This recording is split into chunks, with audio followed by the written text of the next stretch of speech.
Before I became acquainted with the various permutations of evangelicalism, and long before I became host of this podcast, I was quite confident that the definition of Christian was a straightforward one. Naive, most definitely. Now, it seems as though there are at least as many definitions of the word as there are Christian denominations. On this week's show, we're talking about what it really means to be a Christian. When did Christian become a religious identity?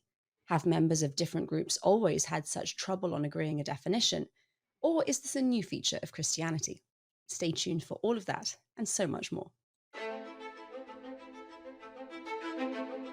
Welcome to Misquoting Jesus with Bart Ehrman, the only show where a 6-time New York Times best-selling author and world-renowned Bible scholar uncovers the many fascinating, little-known facts about the New Testament, the historical Jesus, and the rise of Christianity. I'm your host, Megan Lewis. Let's begin. Disagreements between the faithful often result in one or both sides asserting that real Christians agree with their position and their position alone. Today, we're exploring why Christianity has difficulty with difference and what being a Christian actually means. Before we get to all of that, though, Bart, how are you doing today? Yeah, doing well. Life's hopping along. It seems to, seems like time goes by so faster when you get older, and then it just whizzes by. You can't even remember what happened yesterday. Why'd I bother to live yesterday? How are you doing? How are you doing today? Also good, also good. Yeah, yeah. And similarly with the time rushing along thing, my children are starting, obviously, the next grade in school. I have a middle Mm, schooler. My high schooler is a senior now. It's wow. all, yeah, it's moving very fast. So No, I know. I'm trying to stop and enjoy the bits that I enjoy while it's still happening. Yeah. Okay. Yeah. Do it because otherwise it just slips by you. Right. I have heard that. I have heard that. Yeah. And my mother, obviously, that's the kind of thing parents say to you when you're growing up. And I You was don't like, believe it. that's Yeah. exaggeration. It's absolutely not exaggeration. You blink and like 5 Yeah. years has gone by. That's right. So not sure how that happened, Right. but never mind. Yeah. I wanted to ask for our question today, what nonfiction you're reading at the moment? Oh, yeah. So, yeah, no, it's a good one because I try to read nonfiction every morning. First thing when I get up, I get up and get a cup of coffee and read something. And I decided I'm 68 now, and I'm old enough to read Nietzsche. And so I'm actually reading Nietzsche right now, and absolutely brilliant. I know obviously time has moved on since him, and he had a lot of problematic things. But man, he is so brilliant, and it's the kind of thing where you just want to take it very slowly and understand it. It's not the kind of thing like, sometimes you read a book just to kind of get through so you could say you read it. And it is not like that at all. It is like, read it and reread it and think about it. Because even if you disagree with it, it is very, just incredibly insightful, interesting point of view. And so, yeah, I'm enjoying that a lot. But it's not the easiest thing to read first thing in the morning, but it's great to do. Yeah. When you're choosing your nonfiction picks, do you try and get something that's related to whatever it is you're researching or writing about? Or do you choose something different, or does it really not matter? I do both things. So Nietzsche's because Nietzsche has this book. His one of his famous books is the Genealogy of Morals, which is 3 essays on where modern morality came from, and it's related to the book I'm doing on the ethics of Jesus and how they transformed our moral conscience. But so I that was the first thing. But often I'll just read something just because it's something I'm interested in that I know nothing about, and I'm not 19th century continental philosophy isn't one of my long suits. I've read a good bit of it, but it's not really an expertise of mine. But sometimes, for a long time, I was reading astrophysics. I was reading anatomy. It's just things I'm interested in. Do you read nonfiction? I don't do a lot of reading generally at the moment, Mm, which is unfortunate. I used to read voraciously when I was a teenager and in my early mm, 20s. mm. Um, a lot of science fiction and fantasy Oh novels. yeah, yeah. Um, but not so much since grad school, and then children have kind of Yeah. stymied that a little bit. I read some for the other podcast projects I do, because if we're Uh, reviewing a book, obviously I should probably read it before we talk Good about idea. it. Um, but nonfiction, I do, but it tends to be um, like like teaching me how to do something, like perform a Uh-huh. skill or improve on something. Uh-huh. So I've got books on like, quilting from the library that I'm Oh, slowly working my way okay. through. Yeah, well, Um, that will never be on my list. it's not as cerebral, but it's I enjoy them. Yeah, good, okay, good. Today's topic of conversation is what it means to be a Christian, and I wanted to ask before we get into any really of the details of it, why this is an important subject of discussion. Well, it's very interesting and important. It is important, and it's very interesting because over the years, I've heard lots of different people tell me what a Christian is, and often still disagree.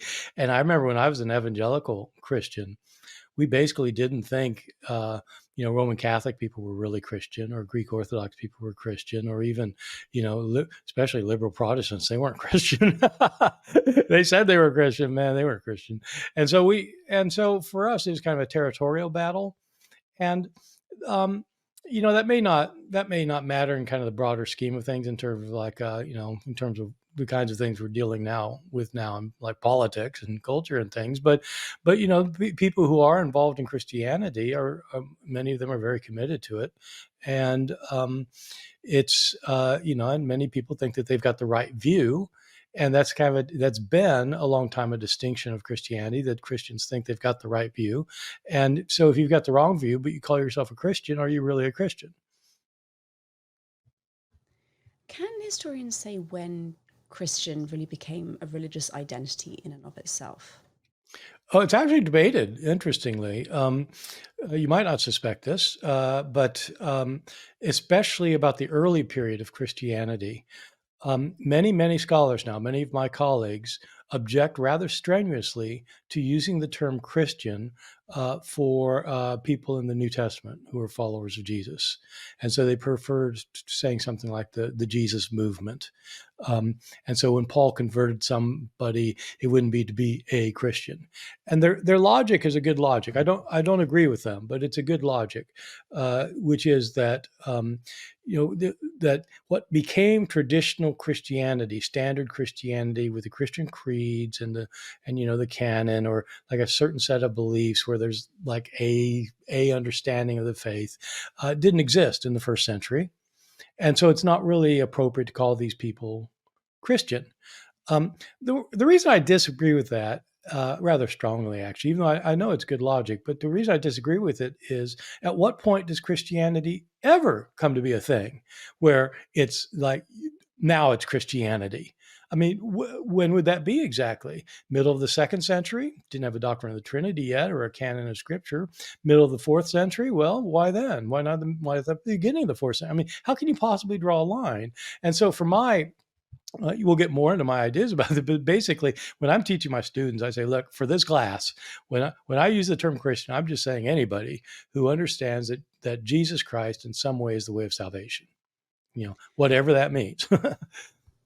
If you had asked one of Paul's converts in those early days, how do you self-identify? Not that they necessarily would have understood the question, but if you asked them, would they have said, "Oh, I'm a Christian," or would they have given a different answer? Well, in Paul's early days, probably not. We don't know for sure. Paul doesn't use the term Christian.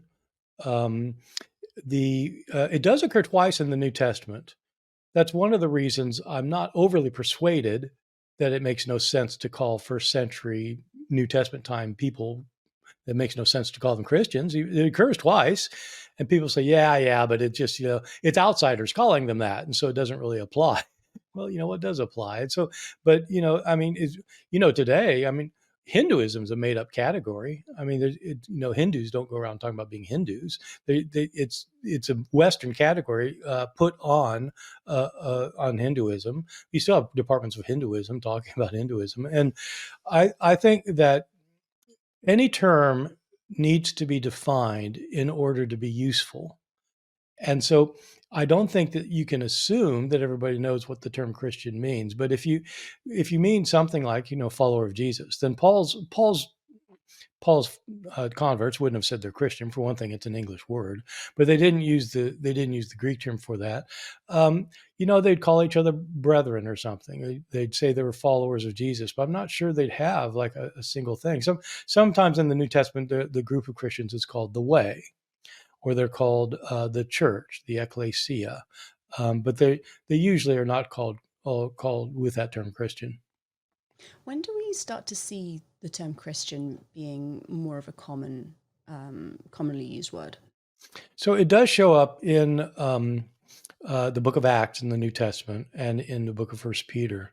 But already it appears to be a concept already, at least in the 60s of the Common Era, because when we have this report, actually not from a Christian source, but from Tacitus, who was a Roman historian who was describing events in one of his books, the Annals of Rome. He's describing the events that had happened when Nero was the emperor, and he talks about how after the fire in Rome in 64, Nero decided to scapegoat the Christians because they were the hatred of the human race, says Tacitus. And it's not quite sure if that means the human race hated them or they hated the human race. And I think it could be either one. Most scholars today seem to think he means that the Christians hated the human race. But Tacitus, already in the year 115, uses the term, and he applies it to Nero's day. But we don't know if Nero used the term Christian. In the 2nd century, when we start having persecution narratives, even the accounts written by non-Christian Romans who are on the side of the persecutors, they use the term Christian as a technical term when somebody's put on trial. Already in the year 112, Pliny, a man named Pliny, who was a governor of a region of what's now Turkey, writes about persecuting people for calling themselves Christian. And if they called themselves Christian, he executed them, unless they could prove they weren't a Christian. And so the term already in the early 2nd century, I think, is becoming widely known, even to outsiders, as a self-designation for Christians. So if you had asked members of different Christian groups what it meant to be a Christian, would they have then given different answers? So would a Gnostic have said something that was different to a follower of Marcion? Or would they just all have said, oh, well, a follower of Christ, that's really all you need? Yeah, it's hard to know what terms these people used for themselves. So when you have these various groups of Christians that eventually came to be known as heresies, so different groups of Gnostics were seen to be heretics, and the followers of Marcion were understood to be heretics, and the followers of the Ebionites were understood to be heretics. It's hard to know what they called themselves because we don't have any writings from Marcion or the Ebionites. We do have writings from Gnostics, but Christian isn't like an overly common word. It does occur in some of the materials called Gnostic. I think the more important thing than the specific word is what it meant for them to be what we would call a Christian. If you see what I mean? In other words, we would label together groups of people who are followers of Jesus and think that Jesus is the way of salvation. And just for a kind of easy summary of things so people know what we're talking about, we call them Christians. And so what would the Marcionites think about that? And what would the Gnostics think about that? What the Ebionites think about that? They would think different things. So that just as an example, the Ebionites would say to be a follower of Jesus, and so to be a Christian, you have to keep the Jewish law. And if you're not a Jew, you need to convert to Judaism and become a Jew. And Marcion had the opposite view. He would say to be a follower of Jesus, you cannot follow the God of the Old Testament. That's a different God. And so they'd have different understandings of what it means, whether or not they actually use the word. Thank you. We're going to take a very brief break, and then we'll be back in a minute to get into some of these arguments about what exactly a real Christian is. Have you ever wondered where the New Testament Gospels really came from? Were the books actually written by Matthew, Mark, Luke, and John, as everyone seems to say? The answers to these questions may surprise you. In fact, what you discover may challenge everything you thought you knew about the Gospels. If you're ready to learn the historical truth, then you won't want to miss Bart Ehrman's free webinar, Did Matthew, Mark, Luke, and John actually write Matthew, Mark, Luke, and John? In this 50-minute talk with Q&A, You'll learn answers to some of the most intriguing questions surrounding the Gospel's authorship, such as, why did early Christians say the Gospels were written by Matthew, Mark, Luke and John if they're anonymous? What's the best evidence that the Gospels were written by the apostles? Were the apostles of Jesus educated well enough to write books? And last, if the apostles did not write the Gospels, who did? And where did they get their information? Don't miss your chance to uncover the truth behind the Gospels. Sign up now for free lifetime access to Did Matthew, Mark, Luke and John actually write Matthew, Mark, Luke and John at bartehrman.com/authors. Thank you.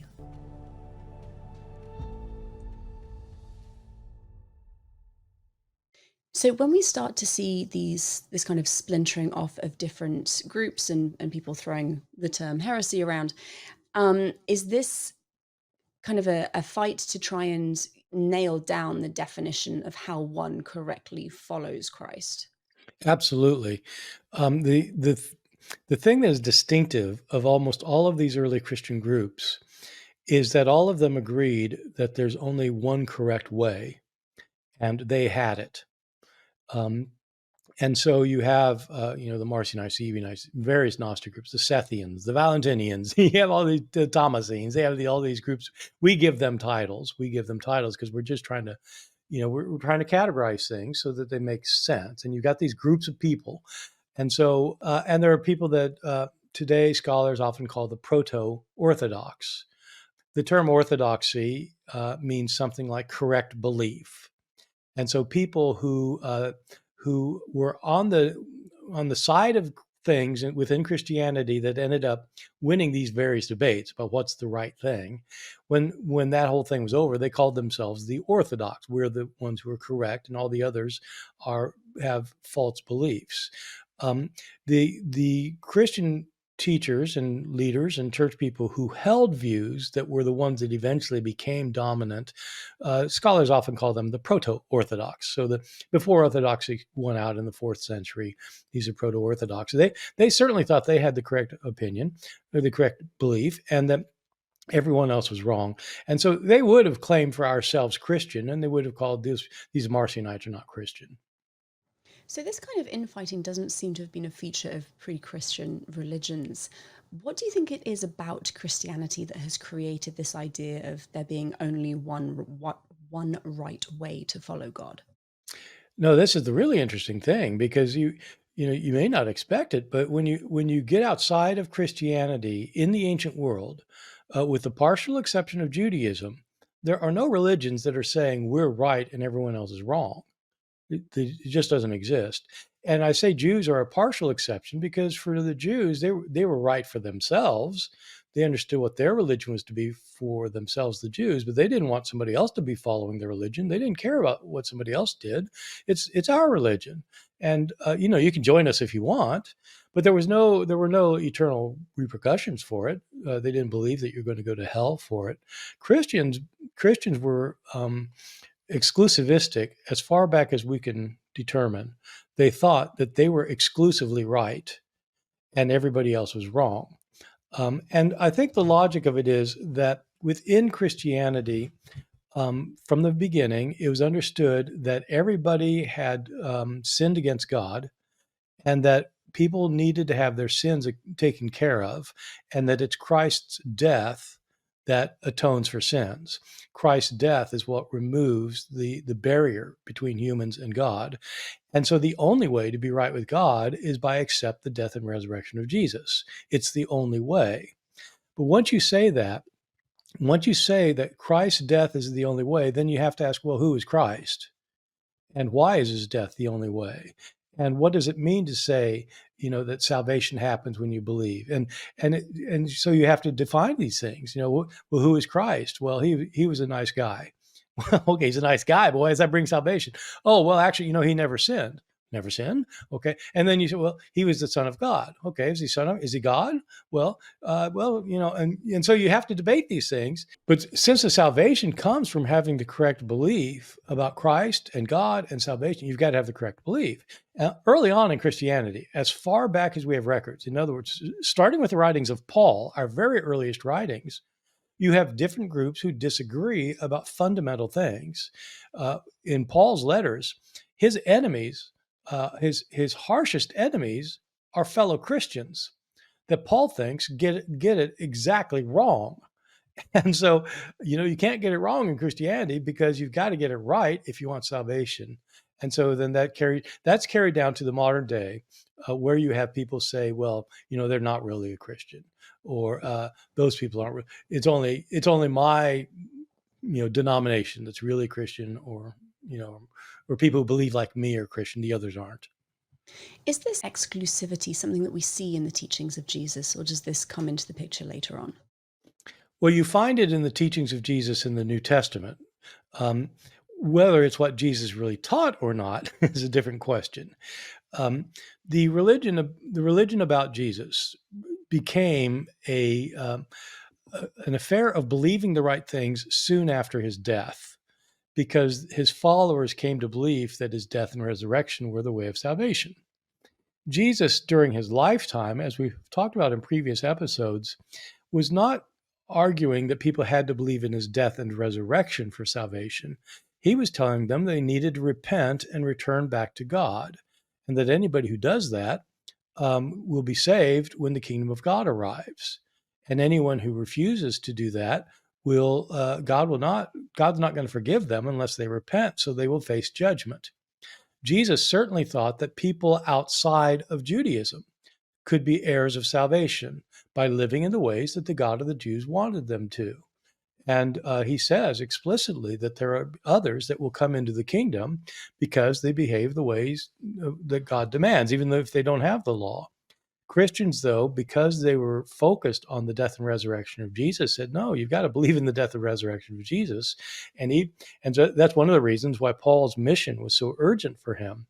He thought the end of the world was coming soon. The judgment day was near, and people need to be told so that they can repent, or not for Paul's case, not so they can repent so much as so they can believe in Jesus for salvation. And because if they don't, they'll be judged.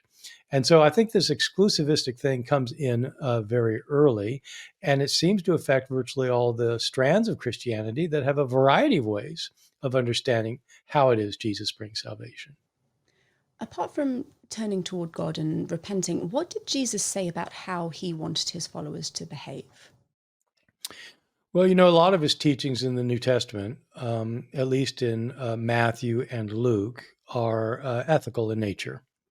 Um, the three synoptic gospels, these three gospels that are so similar to one another that we call them synoptic gospels, Matthew, Mark, and Luke, have in kind of broad overview a very basically similar understanding of who Jesus was.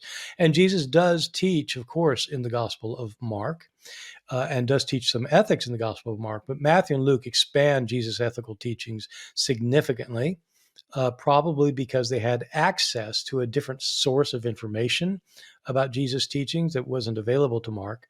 And so in Matthew, for example, you get the Sermon on the Mount, the 3-chapter sermon found only in Matthew, but much of the material in the Sermon on the Mount can be found scattered throughout Luke's gospel in Jesus' teachings, so that Jesus will teach the Beatitudes in both places and will teach the Lord's Prayer in both places. And the ethical teachings, I think the best way to consider Jesus' ethical teachings are not that he was trying to teach people how they can get along in the long haul so that society will thrive and so forth. Jesus wasn't really teaching about kind of behavior to guarantee a happy long-term society. He didn't think there was going to be a long-term. He thought the end was coming soon. And so he was teaching people what they needed to do, how they needed to live in order to enter into this imminent kingdom of God. And so his ethics are directed toward this is what it means to love God above all else and to love your neighbor as yourself. It means doing this, this, and that. So it's not that it's like a strict legal code. It's about treating others the way you want to be treated, and with lots of specific instances of it. Do these ethical teachings seem to have any bearing on how Christians define or historically have defined themselves? Yeah, I would say so. It's one of the big issues that it's been a long-term issue within Christianity is if people engage in certain kinds of behavior, can they be Can they really be Christian? And this was an issue early on because there were, even in Paul's writings, we have evidence of people who had become converts to be followers of Jesus, who were behaving in ways that Paul thought were inappropriate. And you get a whole string of them in First Corinthians. I mean, a whole string of ways that you should not behave. And so, probably the most radical one for Paul's view is in First Corinthians 5. There's a man who is apparently sleeping with his stepmother. And Paul thought that was outrageous. And so he told the Corinthians, kick him out of the church, basically, exclude him from the church. And that's usually taken to mean at least that he's going to be losing his salvation now. And so action was always an important thing. And when you get to something like, it's important for Paul's letters. Sometimes people think that Paul taught a lawless gospel and he didn't really care what you did as long as you believed. And that's not Paul at all. His gospels are his books are filled with exhortations about how you really have to behave. When you get to somebody like the book of James in the New Testament, he's all about you've got to be a good person. You've got to do good things or you're not really a follower of Jesus. It's not good enough to say you have faith. Faith without works is dead. And so this became a theme, and there have been many times in Christianity when specific sins were designated as making you a non-Christian. And still today, for example, you'll hear people say that if somebody is gay or lesbian or trans or whatever, they can't really be a Christian because the Bible's against that. And well, normally these people who say things like that ignore the fact that the Bible condemns things that they do too. I mean, the Bible's against gluttony, for example. It's against lying. It's against adultery.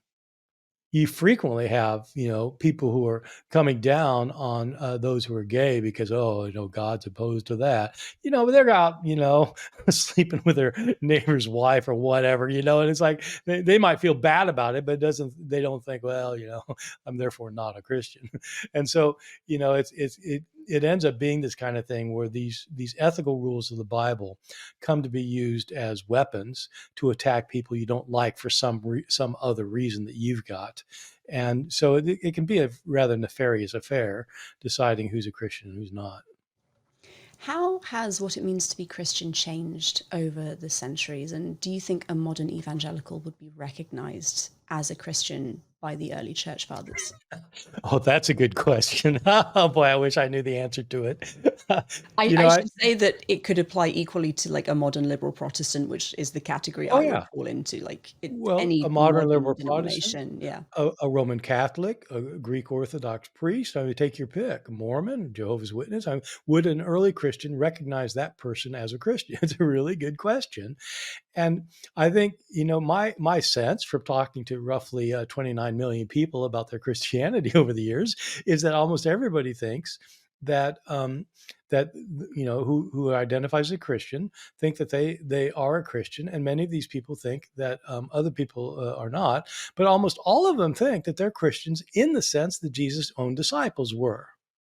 That they know, yeah, okay, they might have not have had church buildings and pews and hymnals, but basically we're doing the same thing they were doing. And it's never the case. I mean, I used to belong to churches that were they would call themselves kind of New Testament churches, which were trying their best really to implement what it was like to be a Christian in the first century. And they just had no clue. They didn't. They thought they did, and most people don't. So Paul would not recognize. Paul wouldn't recognize most Christians today. Jesus certainly would not recognize Christians today as his followers. It's like wow, that is not at all what I was talking about. So I think the answer is that no. But it's still the interesting thing for me is how insistent some people are about. A lot of people, look, there are millions and millions of Christians who are not out there, pounding the desk about how you've got to believe this, that, or the other thing, or it just isn't. A lot of Christians are not like that at all, but some are. And I had my dad knew a guy, a business partner of his, business associate of his, who said that if you are not baptized in my church, you cannot be a Christian. And he didn't mean his denomination. He meant his local church. Wow. That's just about as extreme as you can get. And he really believed it. He's an intelligent guy, but he said, "Look, if you're not, then you don't understand really what Christianity is. You've got to be baptized in my church." Wow.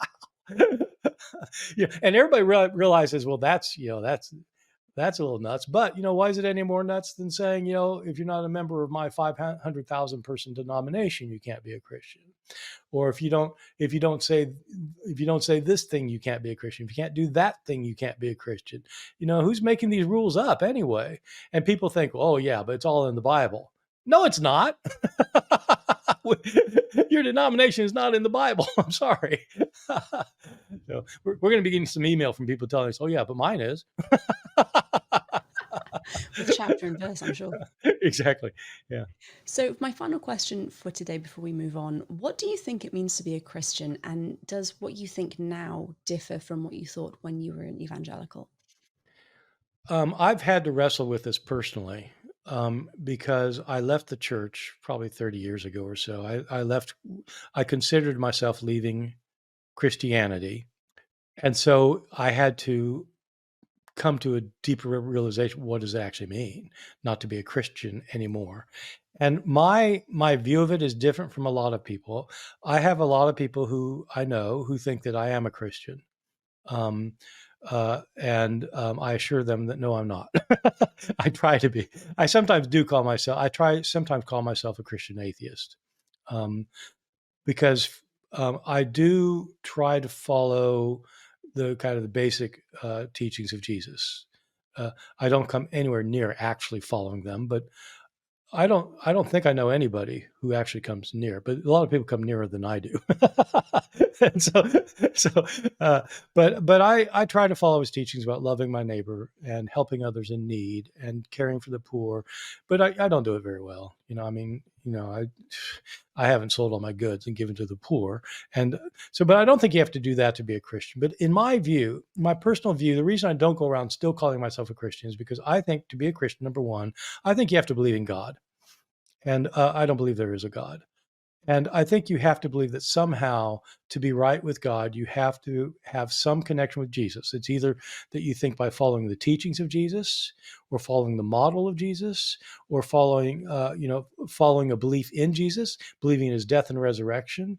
I tend to think my kind of deep down is probably because of my Protestant bias from when I was growing up. I tend to think that if somebody doesn't believe in Jesus' death and resurrection, in my view, I don't know if they're not the resurrection, but if they don't believe that somehow Jesus' death puts a person into right standing before God, or if something Jesus said doesn't put them in right standing, if that isn't their issue, then I'm not sure they're really a Christian. But so I think there are a lot of people like me who do try to love their neighbor and to try and do good for other people. And many of those people would call themselves Christian. And I have no problem with that. I have no problem with that at all. It's just I don't feel like I can do that myself because of the God thing. Yeah. Thank you so much for sharing your information and your thoughts with us on this. We are going to go to some news on upcoming events, but please stay tuned for our listeners' questions this week. This is Bart's Weekly Update, where we get to catch up on all the latest about Dr. Ehrman's book releases, speaking engagements, ehrmanblog.org happenings, and online course launches. So we have some more information for you today about the New Insights into the New Testament conference. I do want to say at the outset, the early bird pricing of $79 does end on August 24th. That's this week. So if you want to get that price and again, use the code MJPodcast for an additional discount, then you can sign up at bartehrman.com/NINT. If you missed the early bird registration and you still want to sign up, the MJ podcast code is still good. So that will still get you a little bit of money off. But that's happening on September the 20th to 21st. Mhm. Yes, good. I usually write this stuff down and I didn't, but I'll remember. And today we're going to just talk briefly about two of the presenters. So first up, I wanted to ask about Paula Fredriksen. And there we go. And she is talking about Paul and the many gods of ancient Jewish monotheism, which sounds I love talking about monotheism and polytheism and the whole intersection there. So I'm interested in that. But what can you Yeah. tell us about Dr. Fredriksen? Well, she's a real international superstar in the field. I don't say that about everybody, but she really is, and she's a top scholar of the New Testament generally, and Paul especially, but also on Augustine. She has this range. Very few people are actually experts on, the early fifth century Augustine, and the New Testament. But she is, and she wrote a book like in 1988 or something called "From Jesus to Christ," and many people saw the TV series "From Jesus to Christ." It was based on her thing. I mean, on her book ultimately. And so she's really really bright, and she comes up with ideas that people wouldn't have thought of. And she has some interesting ideas about monotheism and polytheism in both the broader world and in Christianity, and Paul's relationship to that. So this is going to be a very intriguing one, because I have a feeling she's going to be saying things that would not have occurred to me. But she's a real authority. Wonderful. And the next person is Dr. James Tabor, whose talk is entitled Paul's Greatest Idea and How It Was Superseded. Well, I want to listen to this one because I want to know what it is. Me too. I don't know what he's going to say. But James Tabor, he's been a friend of mine for over 30 years. He did the first New Insights into the New Testament last year, and people really loved his talk because he's got such interesting takes on things, and he's a very creative thinker, and he's been very active in the field for many decades. And so people love. He has a huge following on social media and when he gives talks, and so he's always good. So this will be a good one because I don't know what it's going to be. I should vet these, right? Make sure. Do I agree with that? No, it doesn't matter whether I agree with it. Yeah, it'll be good. Whatever it is, it's going to. This whole conference is going to be good. You keep saying that, but the last one was fantastic, and we're adding goodies to this one for people who come. We're just expanding what people will get when they come, and so I think everybody's going to be happy with this one. It's going to be wonderful. And there are more details on the website. That's bartehrman.com/NINT. So we are now going to go to some listeners' questions. Now it's time for Questions from Listeners, where Bart answers real questions submitted by misquoting Jesus fans. If you'd like to submit a question for future segments, please visit bartehrman.com/askbart. All right, as always, and I say this every single time, some fantastic questions from our wonderful listeners today. How much influence or dialogue did early Christians have with rabbis in the 2nd century? It's debated. It's hard to say. That's why it's debated. We have one book by Justin from the year 150 or so. Justin Martyr is his nickname, from Rome, that's called The Dialogue with Trypho, which is a discussion with a Jewish teacher, like a back and forth debate. Justin wrote the book, and so he kind of comes out on top. but it's so it's the kind of thing which suggests that there might have been dialogue going back and forth. There's some indications that Origen, I guess that's early 3rd century, had numerous discussions with rabbis. Most Christian writers that we have seem to have no time or interest in what Jewish teachers were actually saying. They're more interested in maligning Judaism than having any kind of dialogue with Jews. And so there are some exceptions, but generally it doesn't look like most Christians were that interested in what was going on in the synagogue and what their Jewish teachers were saying. Thank you. What do you think of the idea put forth by John S. Spong in his book Jesus for the Non-Religious, that the Gospels were written as liturgy? They were written by Greek-speaking Jewish Christians outside of Judea but inside the synagogue, and were designed to step the congregation through the calendar year, similarly to the way that the Torah is used. So John Spong was a real gift to humanity. He was one of these people who took biblical scholarship and presented it to a wider audience before very many people were doing it. And he was a very, very kind of critical scholar of the Bible. He wasn't a trained scholar of the Bible, but he accepted critical scholarship. But he remained a bishop in the Episcopal Church. And so he was speaking from the inside, where a lot of us speak from the outside. So he was a terrific presence and did a lot of good for the world. I think this theory of his is completely wrong. Uh, it has inspired some people and made some people very interested, but it's wrong on a number of levels. One is we don't know what Jewish liturgy was like in the first century when these gospels are being written. Spong is basing this on later liturgical information that we get from later Jewish sources. We simply don't know what the liturgy, let alone liturgical calendars. And the readings of the gospels that are based on liturgical calendar, I think, are superficial and really forced. And so I don't agree with that particular theory. But it's one of those things where, I think I've kind of thought over the years that even though I don't agree with him on this, that, or the other thing, I'm sure glad he's writing it because he's reaching a lot of people that I never would reach. Thank you. In John 10:30, I and the Father are one. The word one is written as neuter, hen, just like the one, tohen, from Plato. Does this suggest that Jesus was part of the one, like in Platonism? Okay. Well, so a couple things to say about this. One is that it's a complicated question. Another thing is there are debates about how much philosophy the author of the Gospel of John knew. My sense is that he had never read Plato, let alone Plato's Timaeus. I think this question is referring to Plato's Timaeus, which is one of Plato's most difficult dialogues. It's a fascinating, and became a really important one later on after Plato's day. But try reading it. It's tough going. It's about basically how the world came into being. The one is an important feature in parts of Plato, but I don't really think that's what's going on in the Gospel of John. This verse is a very important verse. I and the Father are one.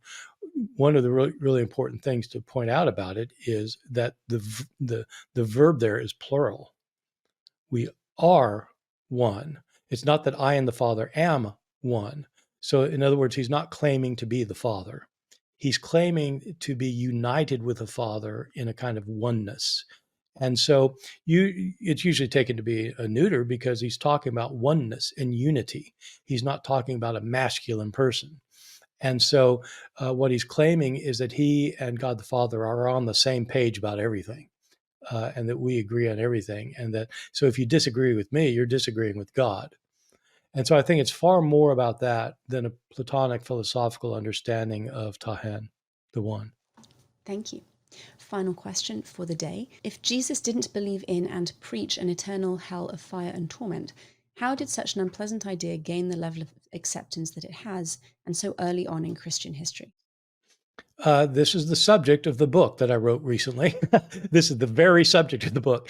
My book is called Heaven and Hell, I guess a history of heaven and hell, where I try to explain that our modern Christian understandings have been around for centuries and centuries, that when a person dies, their soul goes to heaven or goes to hell for reward or for eternal punishment, that's not found anywhere in the Hebrew Bible, and it's not what Jesus taught.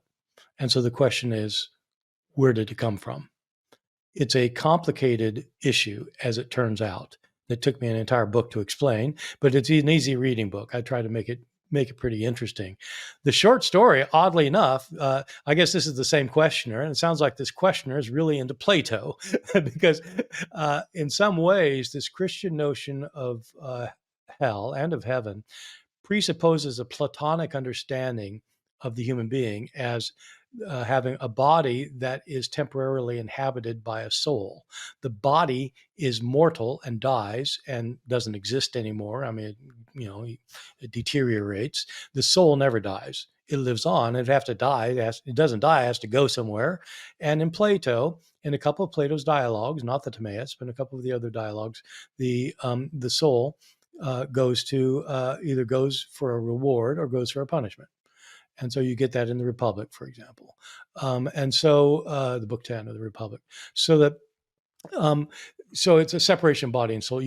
Jesus didn't have that view because Jews at the time of Jesus did not believe in the separation of body and soul. The body and soul were one thing. And so when the soul leaves the body, it's the body's dead and the soul doesn't exist anymore. I think on this podcast I've said before that ancient Greeks understood the soul to be kind of like ancient Jews understood the soul to be like the breath that's in you, and when you die and you stop breathing, your breath doesn't go anywhere. Well, the soul dies; it doesn't go anywhere. And so he didn't have that view. And what ends up happening, it's a long story. It's a long story, but part of what happens is most of Jesus' followers by the 2nd century are Greeks, in the sense that they're trained in Greek thinking rather than in Jewish thinking. They're Gentiles, and they bring their understanding of the afterlife to their beliefs, and they start developing the idea that, in fact, the body and soul can separate, and the soul will live on and has to go one place or the other. Thank you very much. Now, Bart, before we finish for the week, would you mind just summarizing what we spoke about? Well, we've been talking about this kind of controversial and interesting question. What is a Christian? I mean, and who gets to define it? And why do some people insist that it's got to be this one thing, and other people have kind of a more lax view about it? And how appropriate is it even to use the word Christian broadly for various kinds of Christian groups, not just today, but in antiquity? This is important because it's a matter of how people identify themselves and how they understand themselves religiously vis-a-vis Christ. And so it ends up being a pretty important matter. Thank you so much, audience. Thank you all for listening. I hope that you enjoyed the show. If you did, please subscribe to the podcast to make sure you don't miss future episodes.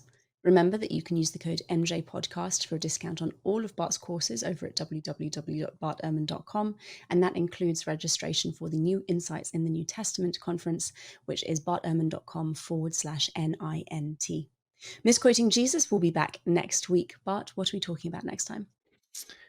So next time we're talking about one of the most intriguing discoveries of Christianity in the 20th century, allegedly a secret gospel written by Mark that turned up in 1958. Mark wrote a second gospel, a second version of his gospel, and it was discovered. Or was it? Is this a real deal or is it a forgery? And scholars are divided on the issue. And join us next week to find out what Bart thinks about it. Thank you all, and goodbye.